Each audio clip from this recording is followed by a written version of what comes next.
hari ini? Ya, terima kasih saudara-saudara Tanjung Mandung Aceh.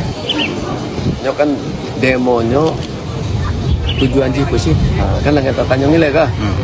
Jika tujuannya aspirasi kita terima dengan baik, kita sampaikan kepada yang berhak.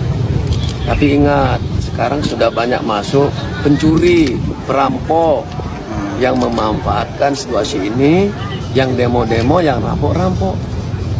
Jadi kita minta jangan terprovokasi mahasiswa, elemen-elemen masyarakat lainnya yang mau demo silakan, tapi ingat kenali kiri kanan muka belakang temennya.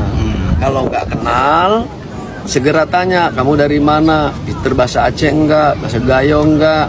Kalau nggak bisa itu ada penyusup, segera kita singkirkan. Ya, Aceh harus jadi contoh nih Pak. Contoh untuk bangsa Indonesia bahwa Aceh damai selalu, sehingga semua yang mau masuk ke Aceh, mau berusaha di Aceh, kita buka peluang sebesar-besarnya supaya investasi di Aceh meningkat, masyarakat sejahtera.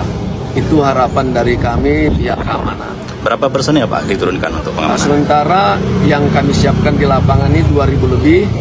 Nanti di cadangan di Polda ada 3.000 lagi. Di jajaran juga demikian. Nah, kami juga minta bantuan dari pusat tenaganya. Termasuk pengamanan objek-objek vital Pak ya? Insya Allah semua yang kita nilai akan berbahaya kita jaga. Baik, terima kasih Pak Kapolda. Mari.